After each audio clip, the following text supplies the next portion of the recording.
crosses Vose. Clever pass, Clunis. On the right wing, can he cross this time? He can.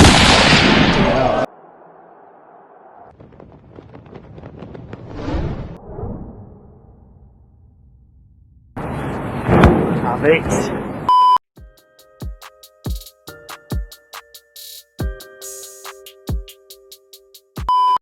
This is my club. This is where I belong.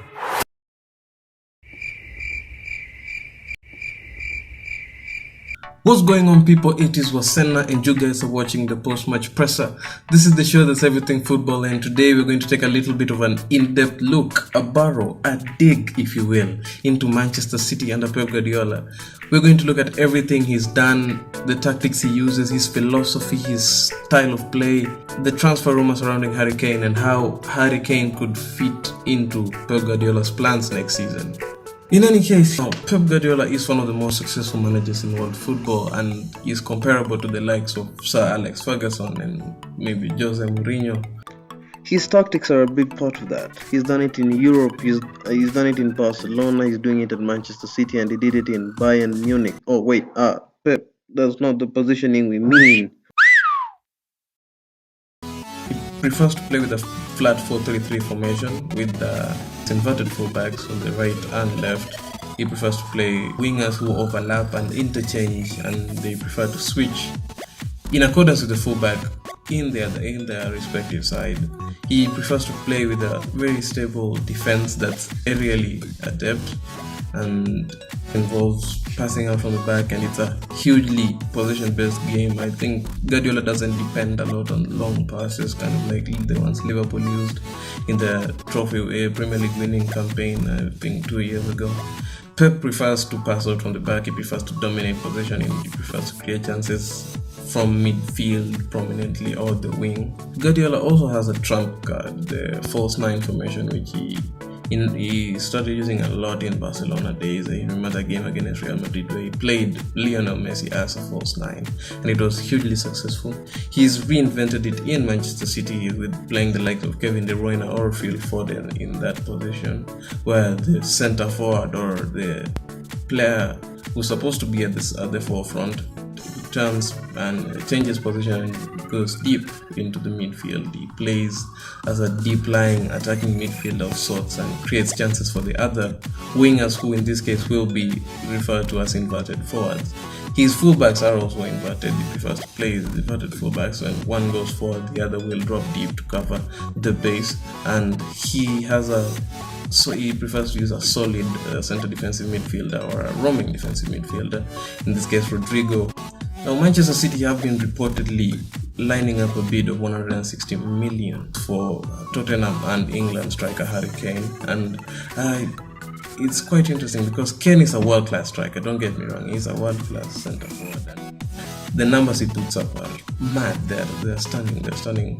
You can see all of the stats he brings and everything he produces. I think last season he won the Golden Boot, and he was also the highest ranked in assists for the club, and that's big too in a club like Tottenham. But over the recent weeks, he has come out and said that he wants to leave Tottenham and he wants to go to a place where he could win silver. I can't do it. You can. You can do it. You can. The last time Tottenham did win a Premier League, my dad wasn't born, and that says a lot. So and the last time they actually won any major trophy was the Carabao Cup in 2008, and by then it wasn't even the Carabao Cup. I'm not sure what name it was, the EFL, I should say. So he's craving silverware. He's craving silverware, and he's going into the latter years of his career. He's about to turn, I think, 29 or 30. I think 29, if I'm not wrong. And he hasn't tasted any silverware, and he's afraid of turning into the next Alan Shearer. I think Alan Shearer is the Premier League's top scorer, but I don't think he won anything, and Tottenham are putting Harry Kane in that position, and Kane doesn't want to wait for that. Now, I believe Manchester City are doing something crazy. I mean, this is going up against FFP and saying, in your face, we are going to spend this much money on a player. And I think they're trying to sell players so they can balance the books. If that doesn't work, although Sheikh Mansour, so Manchester City are trying to sign him, and I believe this rumors are true, and if he ends up going to Manchester City, then the entire Premier League is screwed. I mean, can you believe that type of attack?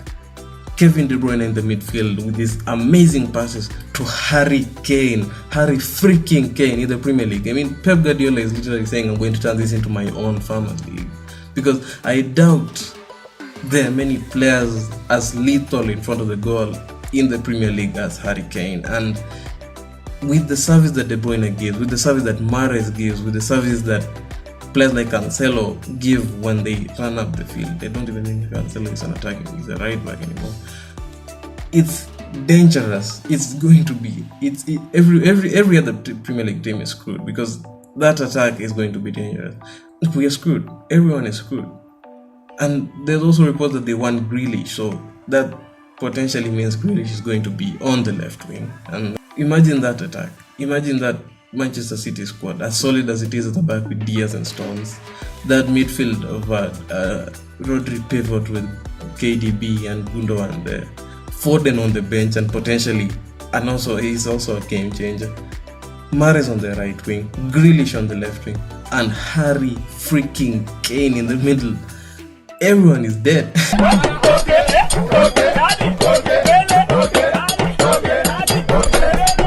We just finished. I think if they do that, they're going to dominate English football. I don't believe there are many teams that could challenge him. They could challenge Manchester City. I think Pep is going all out because he wants to win the Champions League as well, and I believe he could do that with Manchester City with an attack of that caliber.